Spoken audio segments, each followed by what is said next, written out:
Se quem coloca a mão ao arado e olha para trás está falando de pessoas que se desviam das igrejas, não, meu querido, não tem nada a ver com isso. É só mais um engano da religiosidade, mais um engano do evangelicalismo, são interpretações erradas das Escrituras.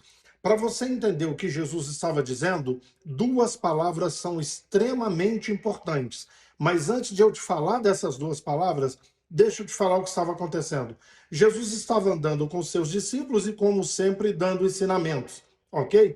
Num dado momento, alguém disse assim: Mestre, eu quero seguir-te. E ele falou assim: até as raposas têm os seus covis, as suas tocas, mas o filho do homem não tem onde reclinar a cabeça e repousar. Ou seja, eu vou andando, eu vou cumprindo o meu ministério, mas eu não sei nem se eu vou comer, se eu vou ter onde dormir e tal. O ministério é árduo. Aí ele fala de outras duas pessoas. Uma pessoa ele chama e a pessoa fala assim: deixa primeiro eu sepultar os meus pais. E Jesus disse assim: deixe os mortos sepultar os seus mortos. Um outro também que foi chamado por Jesus, ele falou assim: deixa primeiro eu cuidar da minha família, dos da minha casa. E então foi quando Jesus disse: não há ninguém que tenha colocado a mão no arado e possa olhar para trás. O arado era um instrumento da agricultura e tinha que fazer aqueles sulcos, aquelas aberturas na terra. E para aquilo ficar reto, você tem que olhar para frente. E como as pessoas interpretaram? Pôr a mão no arado e olhar para trás é quando a pessoa vem para a igreja e se desvia. Não, Jesus está falando de ministério, ok? Da obra de Deus, de seguir a Jesus e fazer a obra dele. Agora vamos às duas palavras, ok?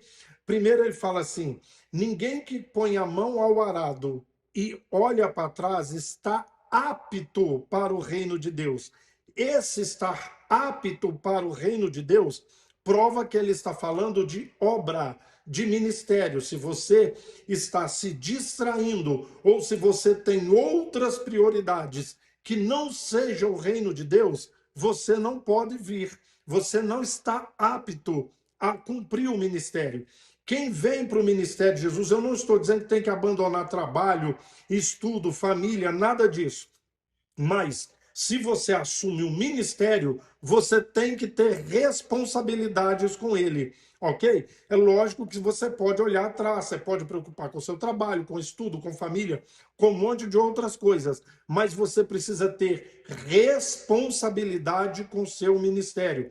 Ele está dizendo, você não pode deixar de ter responsabilidade com o ministério. E a outra palavra é reino de Deus. Eu já expliquei algumas vezes. Quando a Bíblia fala reino de Deus, ela fala de três coisas distintas. A gente tem que entender o que está falando. Um, Jesus não fundou religião. Ele não trouxe religião. Quando aparece o próprio João Batista e o próprio Jesus, eles dizem, é chegado o reino de Deus. O reino de Deus é o que? Uma espiritualidade, um estilo de vida, ok? A espiritualidade, o estilo de vida que Jesus veio trazer, não a religião. Dois, o reino de Deus é o evangelho. Eu entrei no evangelho, o evangelho entrou em mim. As práticas da minha vida são as práticas do evangelho. E três, o reino de Deus é o reino que Jesus vai implantar quando ele voltar. Ok? Então, se eu estou na espiritualidade, no estilo de vida, se eu quero viver o evangelho, se eu entrei no evangelho, o evangelho entrou em mim, eu posso ter cuidado com as outras coisas, mas eu preciso priorizar também o evangelho, a obra, o trabalho. Entendeu? Não está falando que desviou e não vai ter a vida eterna. Não é disso que o texto está falando. Você colocou a mão no arado? Sim, você tem responsabilidades, mas você tem responsabilidade com o reino de Deus, com esse estilo de vida, com essa espiritualidade de viver e levar adiante o evangelho de Cristo. Então, se você colocou a mão, você não pode abandonar isso. Então, pense bem antes de querer dizer que quer me seguir. Entendeu isso aí? Ou antes de eu te chamar e você aceitar o convite. Ficou claro?